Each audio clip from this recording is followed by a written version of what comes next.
What up, what up, what up, what up?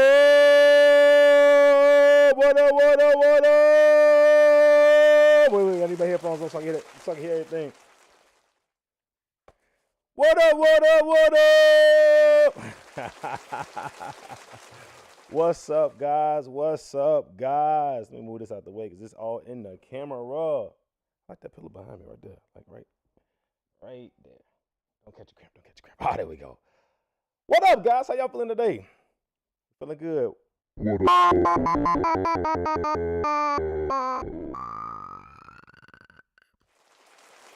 Welcome back to another episode of What's Up. I'm your boy Fletch. Hey, what up, y'all? How was y'all week? My week was pretty cool. It was a pretty eventful, pretty nice and simple week. Got some work done, got some work undone. I need to do some more work once I get done doing this because I got some voiceovers to do. But hey, it's all good in the neighborhood. How y'all feeling? Hey, y'all. Very eventful week this week. Very eventful. A lot went down. A lot didn't go down. But hey, we here to talk about it. Whoever's here, chime in. Let me know how y'all week went. You know, if you in the chat right now, send something in there so I can respond to y'all. We trying to get everything done. Like, you know, I can respond on this area and respond on that. And so until we get like more people in this mug. Anybody? Hey, Brad, where you at? Brad, Brad not around. He said he good right now. He probably sleep or doing something. I don't know. Brad is an interesting character. But yeah. So with that being said, what are we talking about right now? Oh, let me get my timer because you know I'm trying to be efficient with my comments because I want to keep myself, not everybody. I want to keep myself in line to what's going on because we got a lot to talk about and not a lot of time to do it. So let's see, because it's like 7 o'clock around. No, it's like 7:30 in Chicago. It's 8:30 in Eastern time, and it's 5:24 here. So let me get my timer ready, and then once I get that ready, we can get it cracking. All right, we're going to set it for 5 minutes. Dang, I need more than 5 minutes sometimes because it's got videos and stuff. But with that being said, all right, a lot to get to. Not a lot of time to get to it. So let go. What's up? What's up in sports? So let's go with sports. Major thing for this week, guys. Major thing for this week. Reggie Bush, the Bush, is back, baby. The Bush is back. If y'all see my This Just In, the Bush is back. Shout out to myself for doing This Just In. But if you guys watched out This Just In, I talked about how Reggie Bush has finally, they returned his Heisman Trophy to him from his 2005 season. He forfeited it in 2010 basically he was like being preemptive because he said the USC was under investigation for doing illegal things, paying their athletes. So he like, you know what, we're gonna forfeit this. I'm gonna give it over because y'all gonna try to take it anyway. So let me turn this down. That's my monitor right there. So here we go. So Reggie Bush in 2004, 2005, probably the most dynamic collegiate football player to ever do it. Like crazy. His stats in 2005, this man averaged 8.7 yards rushing. That's per carry. He had 200 carries, 1,740 yards, 8.7 yards per. Do you all know how much that is? Y'all know it's only 10 yards per first down. 8.7 every run is crazy. And that's just rushing. He had 37 receptions, 478 yards altogether, 12.9 average. That's a lot. So he was cooking. Hottest thing since sliced bread in 2005. And he won the Heisman. They won the national championship in 2004. And then the crap hit the fan. And NCAA and the Heisman Trust, they came down. NCAA was doing a investigation and come to find out that he got paid that he received money as well as other people. Hey, we're going to talk about Reggie Bush. He received money and they took his Heisman Trophy away from him. And from that day forth, he was arguing because they came out in 2000 and they took his Heisman Trophy. And in 2020, ESPN came out and said the NCAA came out and said that he was like pay for play. And he said that was defamation of character. So he initiated a lawsuit against the NCAA. And with that going on, he was with the lawsuit and the Heisman. He was, trying to get his stuff back, and people were rallying for him. And they kept every year he would ask to get it back, and every year they would deny him. And this year, and I said this on this just in, I said it's funny how they came and said, oh, after this times have changed, we've got NIL deals and people are getting paid for it. So whatever we did, went back and looked at the situation and found out that, you know what, maybe we can give it back to him. But that wasn't the case. I think what happened is Johnny Manziel went on Shannon Sharp's show, Club Shay Shay, and started telling on everybody, telling on himself, telling on everybody. He said he got paid. He did way more things, way worse things than Reggie Bush, and he still has his Heisman. And people know what's going on. He was like, Shannon, you know how it is. You know what it was. I did this. Other people did this, and I still got my Heisman. And therefore, they're like, he said, I am boycotting the Heisman Trophy ceremony or the award ceremony until you guys give this man what he's due. And some people are like, well, I guess he's gonna be boycotting for a long time. Not even 2 months afterwards. Well, you know what? We look back at it. Johnny, not Johnny. Look back at it, and we think we should give Reggie Bush back his title, his trophy. I said they had to pull that. They had to pry it from my cold dead hands. I would have never gave them nothing back. I ran them yards. I caught them ball. I had to run through those tackles. Caught them balls, pause. I ran through those tackles. I scored them touchdowns. What you talking about? This wasn't no steroids. This was all me running, all me catching. Move out my face, Joe. Chicago, but So yeah, and he said in his people gave him an interview, and he said Bush says like during the interview, I got the chills all over again. It felt like I was running on the field and playing the game again. That's how happy he was to get his trophy back, and I don't blame him. Listen. There were so many that we all know that the players got paid. We all know that. But the crazy part about it, you guys will sit there. Some people will sit there and try to vilify him for doing it. As I was telling some people, when do they have time to get jobs? It's one article that said he would get $1,000 a month stipend for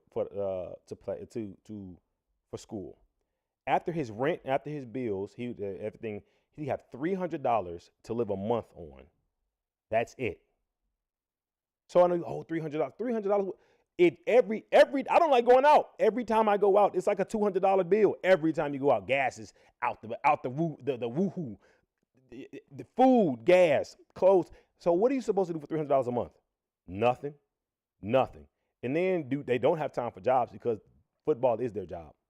These schools were making so much money off these kids, but yet they were frowned upon.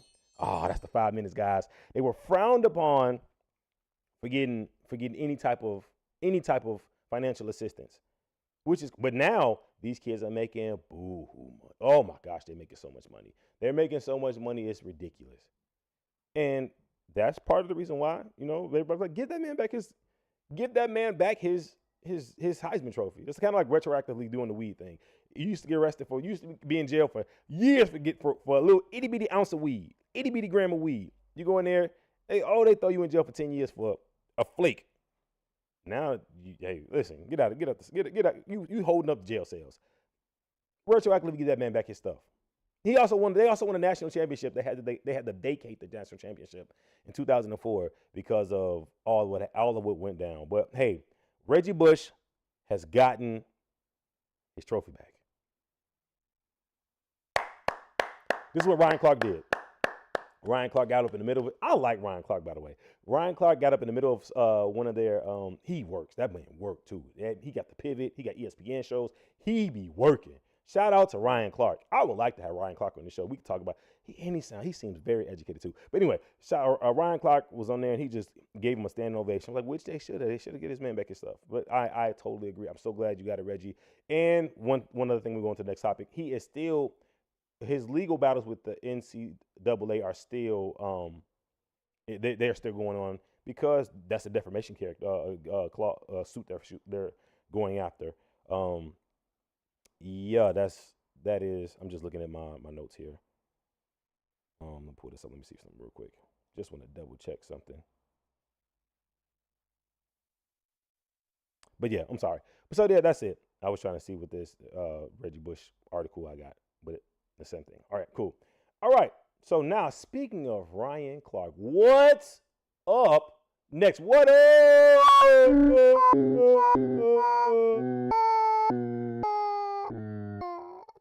What's up with Ryan Clark? So this one's like a 2-3-parter, right? What's up with Ryan Clark on Stephen A. Smith on Donald Trump? So Stephen A. Smith said something about Donald Trump that was, listen, I know Stephen A. Smith, he grinds some people's gears. He gets on a lot of people's nerves. He does things where people just don't like him. I am not gonna lie to you. I'm not a Stephen A. Smith fan. I'm not a Stephen A. First Take fan. First Take, the character he built, he was a heel for all my wrestling fans. He was a heel on First Take. And what sucks is when you become that character, people associate you with that throughout your entire life. So Stephen A. can be a completely good guy, kind of like Gordon Ramsay, kind of like Mr. Wonderful off of Shark Tank. But once you're on the show, you create this persona that you're a dickhead and people don't like you. He said dickhead. I'm sorry. That you a penis head and people don't like you. So what did Stephen A. Smith say? Let me pull up this article real quick and I will get it cracking for y'all real quick. Stephen A. Smith. Click it open here. Oh, come on, Google Docs. Work with me here. Work with me. Where you at? Work with me. It's not opening. You're embarrassing me in front of my friends.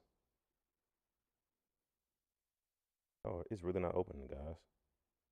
Oxford? Why are you taking me to Oxford?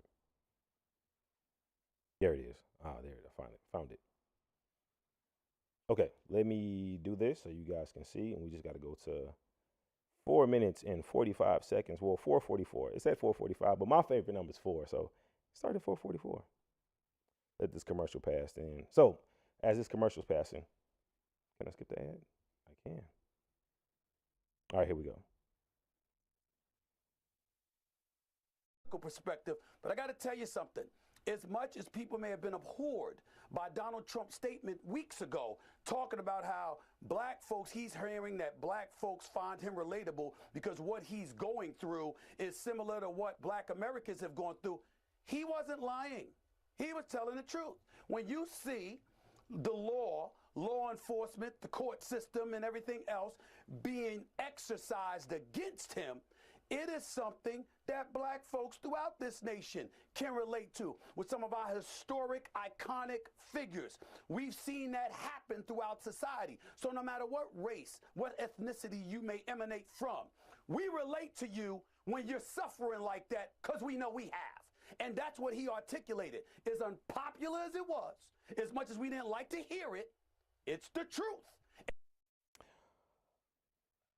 Oh, boy, Stephen A. Oh, boy. And so, with that being said, let me go here real quick. That is it, am I relatable to Donald Trump? Am I? And this is what Ryan Clark had to say. Oh, no, come back. Get out the way. All right.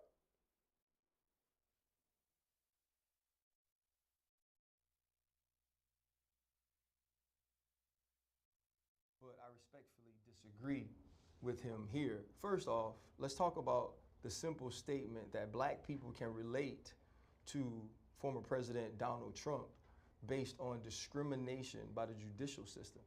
He's not being discriminated against. Nope. What Donald Trump did was make bad decisions, and because of those bad decisions, he's now been investigated, he's now been accused, alleged, and then now prosecuted.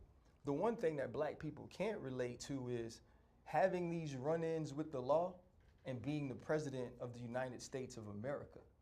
We couldn't be the president of the 4-H Club if we had this many run-ins with the law. We couldn't be the president of our own HOA. And so I think that's one thing that we need to get out and be very clear on. Also, when you agree with this, you're allowing him to break us down to the lowest common denominator. So you're saying all of these black people who now seem to support you only support you because they connect with you on your run-ins with the law, or only support with you because they connect with you on sneakers. So why can't we connect on diversity, equity, and inclusion? Why can't we connect on better medical care? Why can't we connect on focusing on the mortality rate of black mothers? Why can't we connect on better schooling in the minority communities? So you mean to tell me you think so low of us that we can only connect with you because you've been indicted? We can only connect with you because you made ugly gold tennis shoes? And I think that's so insulting to even allege that that could be true. And let's really be clear. Nothing about Donald Trump's existence is black. Donald Trump can't speak to the black existence. He can't speak to the historical prejudice and discrimination that black people have faced. Donald Trump has never had to get that talk from his mom. This is the way you deal with authority. This is the way you have to be outside the house. Donald Trump's parents never had to worry about will he or will he not make it home based on the color of his skin. See, the only discrimination we understand, the only run-ins with the criminal justice system that we get is that sometimes you are prosecuted, sometimes you are pulled over, sometimes you are searched based on being black. That's not something we can control. That's not something we were in charge of. That's who we are. Donald Trump has been investigated and indicted and on trial for who he is for making bad decisions. And let's be very clear about one more thing. This is the line right here. Donald Trump hasn't been black. He will never be black. He doesn't understand what it's like to walk in the black man's shoes. And if he ever did, he'd realize that those shoes are too big and way too uncomfortable for him to wear for a day. And that part right there, that line was a cold, drop the mic bars. This man, Ryan Clark, was preaching right then. The fact that this man, Donald Trump, thinks that he can relate to me because I'm relatable to the black people because the police are doing me so wrong and I'm so relatable because, I made a black Jordan 1. I made a Jordan 1 for the black people so they can, because that's part of the culture. I'm part of the culture now. Get the freak out of here. I'm going to show y'all. Let me Google this. I forgot to do this. Let me Google this so y'all can see this. Donald Trump Jordan 1. I can't spell Donald. But the fact that this man, we're so low that the only thing we are that he thinks we're relatable to is gym shoes in jail. And it's only important around times when I need to get the votes. Donald Trump's gym shoe. Not junior. When I saw it, I was like, this is the ugly. And then the saddest part about it, of course, people are like, oh man, that's hot. I'm a rock that. I'm gonna vote for him because that shoe is hot. Let's get this. Look at this. What the freak? What is that? This is the Trump shoe, y'all. That's how he thinks. I thought I saw a different model too. But this what makes him relatable to my black experience because he has a gym shoe.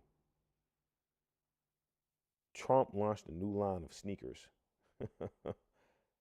Crazy, right? All right, yeah. So, and I think Ryan Clark hit it on the head. I think he hit it directly on the head. And the fact that Stephen A. even said that he had to, and he apologized for it later on, Stephen A. did, for how people felt about that line.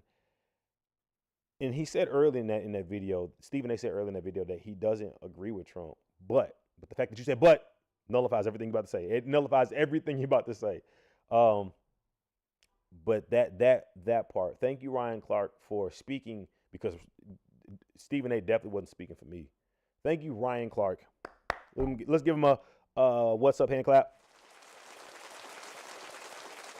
Thank you, Ryan Clark, for speaking for the black people that don't agree with Stephen A. Smith and saying that Donald Trump does not represent me, does not speak for me, does not understand where the freak I come from when I got to get pulled over and I get asked how many times, when's the last time I've been in jail, and I've never been to jail. Like, first time I got pulled over at 17 years old, the cops asked me, when's the last time I've been arrested? I've never been pulled over, bro. Like, I've never been. I'm on my way to football practice. I get pulled over. I get hemmed up by some cops at 14. No, I was 12, 13, hemmed up outside. And they was like, what are you doing? They ran my pockets. And I had some, it was like 8th grade, 7th, 8th grade. And I had some vitamins. I told my mom to give me vitamins every day. The vitamins in my pocket. What is these? What are these? What are these? Bro, there's ginseng. So I could stay up in school. Like, racial profile, because I fit the description. Stop it. Like, what are they racially profiling you, Donald? The same guy that sat there and said things like, yeah, arrest them, get them out of there. If they don't do this, the ones from New York. I'm sorry, not the Fab Five, but the ones who are accused of rape. And he was talking about arrest throw those dogs in jail. This man, what? No, you have no right. No right to say we are relatable. No, I can relate to you because I've been unjustly, unfairly prosecuted by. No, shut up, bro. You, as Ryan Clark said, you brought this on yourself. You brought this on yourself. Yo, you made this because of bad choices. I didn't make a bad choice to be black. I love being black. I didn't make a bad choice. You made a bad choice as a white man to do stupid things, and the cops came down on you. Nobody told you to rape nobody. Nobody told you to put your hands on somebody. Nobody told you to do all the dumb things you did. You chose those. You chose those. No. We're not relatable at all. And Stephen A. Smith, yeah, no. Don't. That's not one you should. Don't do that one. That's bad. That's bad for business, bro. That's bad for business. BFBB. Bad for business, bro. But I think we're going to stick in this vein. It's kind of funny that actually every topic today dealt with sports in a way. Or sports, former athletes or athletes that kind of spin off into where they are now. It's kind of cool how they did that. We went sports. It went from sports to collegiate sports politics. And now it's sports. Oh my God. And what's up with the next topic? Hey, what's up with Shannon Sharpe? What's up with Shannon? What's up with Club Shay Shay? Did you guys check out the latest interview? That thing was 3 hours long. No, I did not watch that whole thing. That's longer than freaking Titanic. That's longer than it's like a Lord of the Rings movie. No, I didn't watch the whole entire thing. It's 3 hours, and the whole thing is like 3 hours and 2 minutes, 3 hours and one. No, I'm not watching that whole thing. You guys can watch it all. I just can't. The way my mind is set up, I'd be like, what? Where's my phone? Woof. But there was some good points in that interview. There were some really good points in that interview. The fact that this latest interview, Shannon Sharpe was interviewing Amanda Seales. Is it Seales? I'm sorry. I don't know why I just lost the lady's last name. Yeah, Seales. Amanda Seales. By the way, that video it just posted 2 days ago. It has over 1.5 million views. What? Shannon Sharpe is making so much money off of this. But we're going to talk about that in a second too. So he posted, he did an interview with Amanda Seales. And they were talking about certain things, right? And you kind of see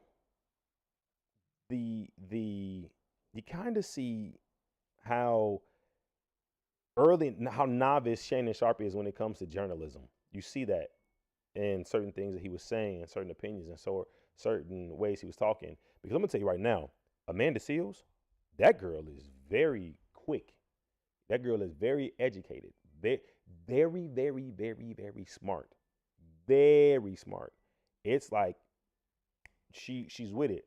And she's been labeled hard to deal with in the industry.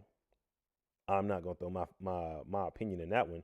Y'all can leave that for y'all watch the interview and see what you guys deduce from her interview on how she does things. But I know her character. I know people like her, so I can get why they labeled her that, and I can get why she's not that, or I get why. I can understand some certain things. Now, do I agree? Do I agree with the word that says she's difficult to deal with? What is I won't say. But you guys make your own judgment But that video uploaded 2 days ago, full thing is like it's got 1.5 million views 2 days ago. It's 2 hours and 37 minutes long. That's a long time. Let me show you this. Look at this. Also, I'm sorry, I forgot to start my timer. Let's start the timer because this one's a good one. Come on now. I hate when they do stuff like this.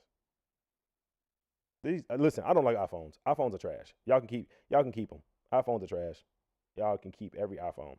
But okay, here we go. Look at this. 1.5. Just a clip from the other one. 54,000. 356,000. 68,000. This man is making crazy money off YouTube from that one interview. Crazy money from that one interview. But anyway, so the thing that kind of got me, I was listening to the what got everybody. First, you see that she said that Issa Rae doesn't protect her. It says Issa Rae, that's 45. I can't click that one. But it just says Issa Rae, Amanda Seales done protecting Issa Rae and talks about Issa not empowering women. Because he said something like that Lil Duval said Issa Rae is empowering for black people. And she said, well, she didn't protect me. I don't feel empowered by her. I don't feel protected by her. So she goes in and tells a bunch of stories where it's kind of like, oof, it's a lot. It's a lot to deal with. So those 45 minutes, go ahead and look them up and see and check it out because it's a lot in there. But the thing that really stuck out was when, let me click this one. Where was my timestamp on that one? Sorry. 19 minutes. Oh yeah, it was two things that definitely, I was like, are you serious, Shannon? So 19 minutes and let me see where he at. Let's click it and let's get it. So I apologize if you thought it came off as combative. No problem. Let's get into your acting. You've been at this game for a long time. You started in 1993 as a child actor. Was that something that you always wanted to do? Not that I always wanted to do. I mean, I started dance very, very young. In 1989, I was on Disney. Okay. Well, not I was sorry. In 1989, I went to an audition for Disney because they had something called the Sparkling Christmas Spectacular at Disney World in Orlando. And my mom was like, I think you should go and audition. So I went and auditioned. And I made it, which I was not expecting to do. It was like 1,500 kids dancing, and I made it. And I'm like, okay. And even though you're going to probably have an issue with this, they were racist. She said that. So when I was at Disney, Yes. and I was in the situation at Disney, I was there as the only black girl. Okay. And there was a whole crew. It's like 12 of us. And so I was called an N-word right there while I was there. And I was also bullied while I was there because I was told that you're only here because you're black. You can't really dance. You're just here because you're black. So don't get any ideas. So that's what I'm being told by the other children. Does that suffice as racist to you, or would you want to call it something else? Is that just kids being mean? The kids. So let me Look ask at you her a question. face. As a child, you never said anything derogatory? You was just this model citizen? No, Shannon. No, I didn't go around calling people the N-word as a kid. No, and I'm black. I never used the N-word as a shorty. So anything, any racial slur, I never used. So, all right, continue. I'm sorry, guys. The child? I mean, children. Now, we're talking children, not functioning adults. Now, if you told me the adults, parents were telling you this, or the execs or people that are in charge of Disney are telling you this, I could agree with it. But at 89, you're probably 8, 9 years of age. Maybe younger. Look at her brain. So you have no problem with the children that were cursing out Ruby Bridges and the Little Rock Nine? You think do you think that was just them being kids? Two things can be true. Kids can be kids and not function as an adult, and things can be wrong. And sometimes when kids say things, they're repeating what they heard their parents say. They don't know it's wrong. So what about the children who are receiving it that know it's wrong? Does that not matter? Yes. So if I'm 10 and I'm receiving that treatment and I know it's wrong, does it make my experience of it less It doesn't make it any less valid. No. So that's what we're here to talk about, my experience. Yes.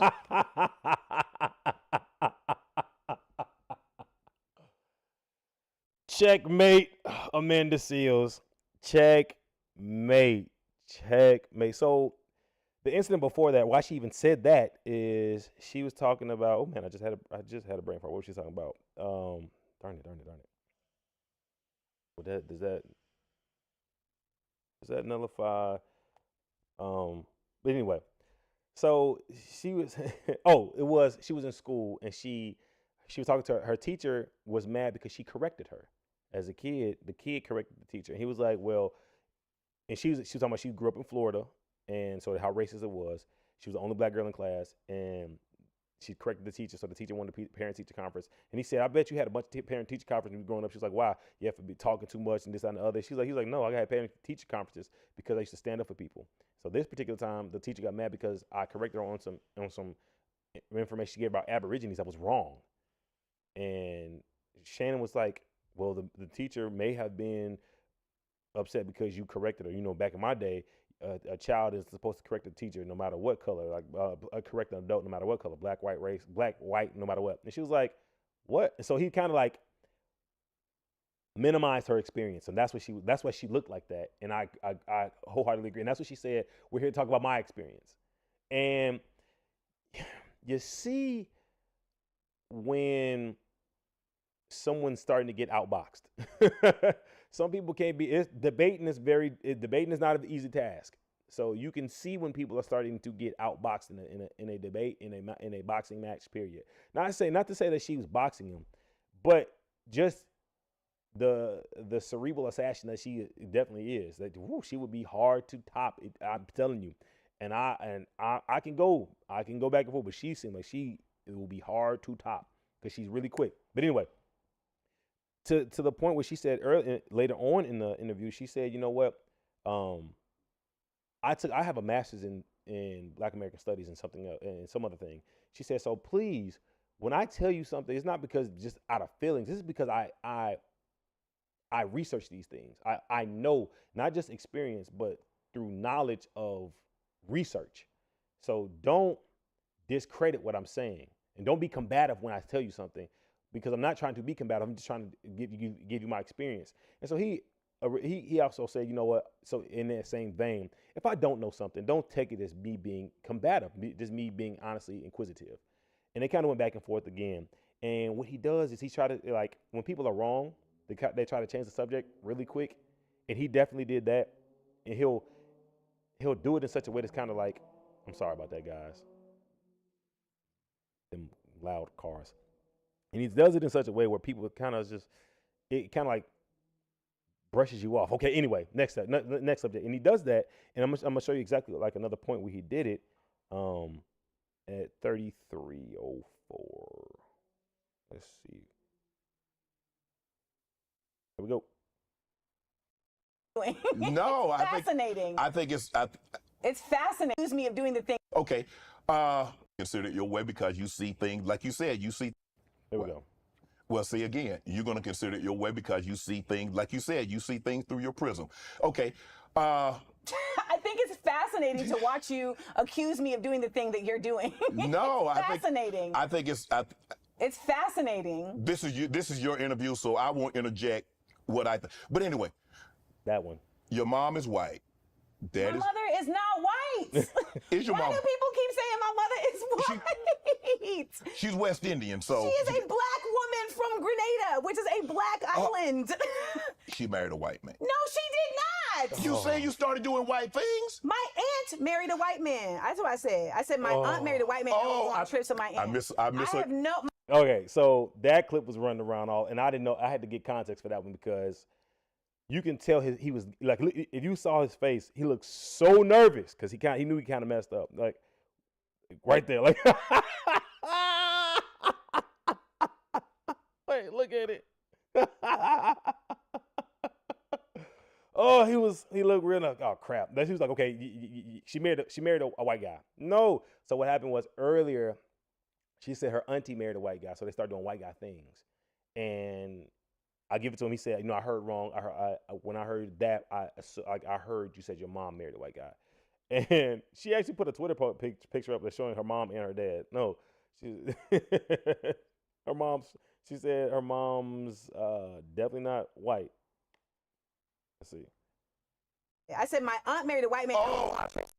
My mother is a black woman. I misunderstood. Well, listen, I get attacked for this. And people try to undermine the validity of my voice and even my access to blackness on a regular basis by trying to make up this thing that my mother is a white woman. Okay.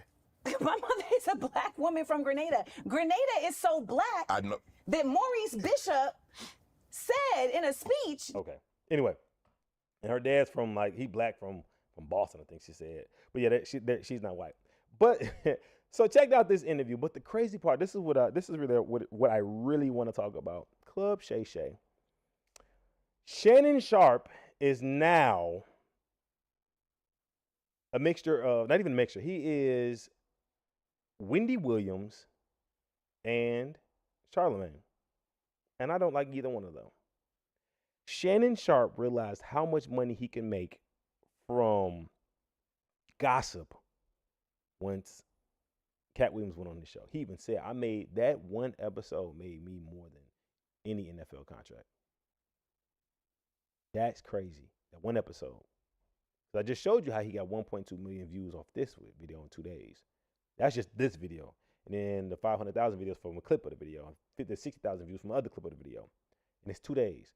So he said that people are so drawn to mess, especially black people. My peoples, we are so drawn to mess that we flock to it like ambrosia to Vikings. It is the elixir of the god to us, of the gods to us. We as black people just drink it up. We need it. That's that whole crab mentality. We need all the dirt on everybody so we can put them all down. If you start to do better than me, I need some dirt on you to make me feel better because misery loves company. And so Club Shay Shay is now the newest avenue for that type of crap. And I don't like it. I don't think that you need to get on social media and just throw out garbage. That literally, I don't understand it. People come to this stranger's place and open up all their vulnerable hearts. Like this person has any interest, any care for you. Like it's a safe space, and it's not. It's literally a space for clicks, to monetize your pain and your stuff that should be personal to you. That's your information that the world does not need. The world didn't need to know that her and Issa Rae had issues. They didn't need to know that. The world didn't need to know Cat Williams had all this information, be it true or false, about anybody else. The world didn't need to know that crap. The world didn't need to know if Monique had issues, whatever she had issues with. The world does not need to know. That's y'all business. That's between you. Our name should be Paul, and that's between y'all. Our name should be Bennett, and we should not be in it. And they get on Club Shay Shay, and for 3 hours. No, I'm lying. That thing is 3 hours and 10 minutes. Look at this. I'm lied to y'all. Y'all can't see at the bottom of the screen. 3 hours and 10 minutes. I knew I was right. I wasn't tripping. 3 hours and 10 minutes. But that should not be our business.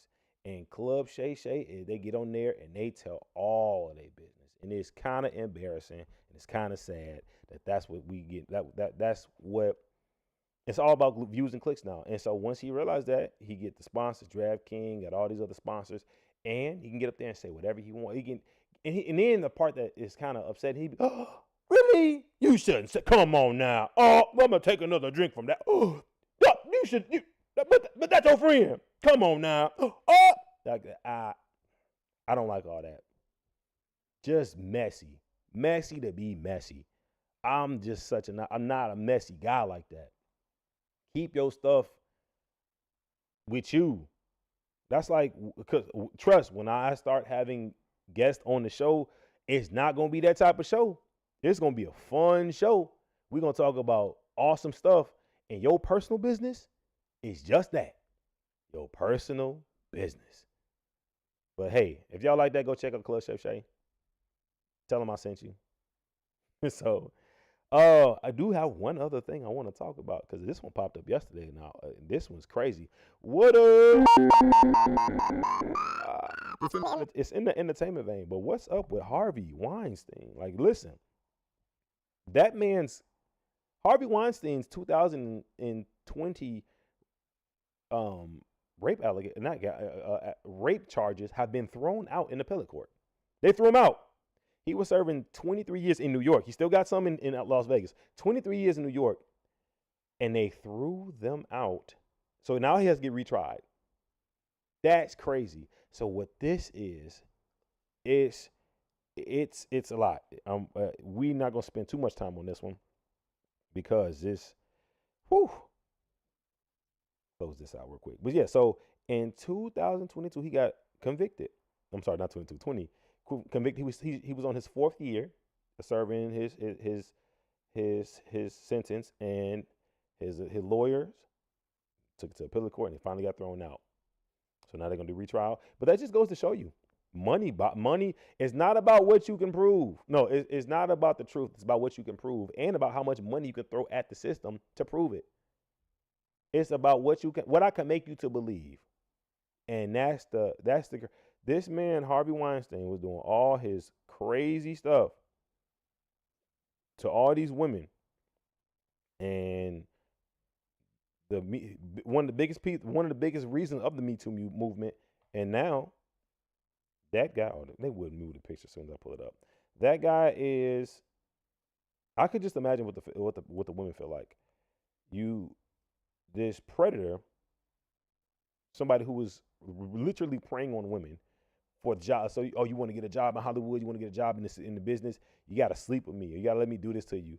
And literally, they put this man away, and they're happy. And all of a sudden, now he's out. So, but what this is going to do is make it show you that it's going to show other people that they can get off too. Be it, hey, we don't know what the truth is with what's the man? Puff Daddy, P. Diddy. We don't know what the truth is with him. But you see this, you say, you know what? Let me hire that same guy. Let me hire his lawyers and his team, and maybe I can get off scot-free too.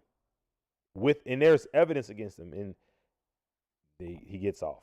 So he still has. So they're gonna retry it, and he still has he's facing, I think it's 16 years here. He's 72. He's 70. How old is this man? 23 years and blah blah blah blah. He went in at 67. So he's 71 now. So he was gonna die in there. You can see this man walking in court, like him. He has crutches and all this. Oh nope, can't even pull the video up.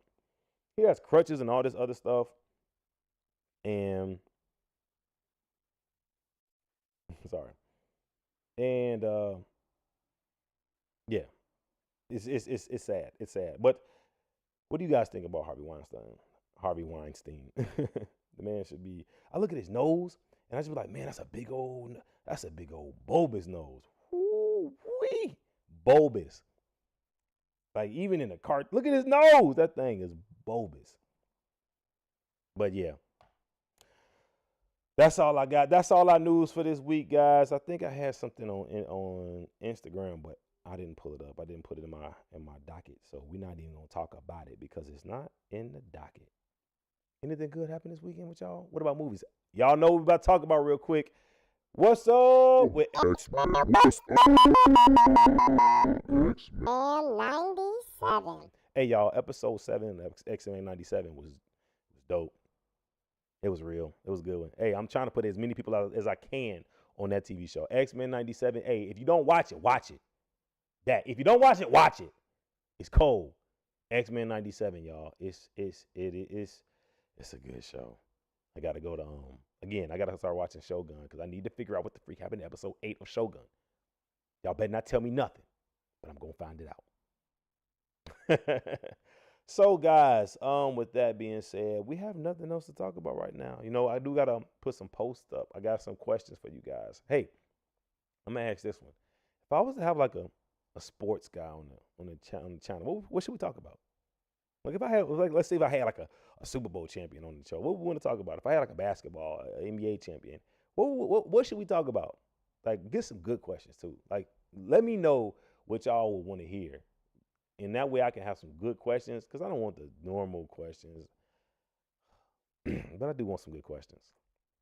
But think about that and let me know. But thank y'all for tuning in. See y'all next week, Friday. I'm sorry we started a little bit later this week, but I just had some information I had to check out. That Harvey Weinstein thing, I had to do some. What it was, I'm going to tell you what it was. Why we started late? Because I was trying to figure out get that whole Shay Shay interview, because that's a long interview. So I was trying to chunk it. Go check it out. Again, it's all right. But until then, guys, see y'all next week. Be good, be cool, and be AC. Peace.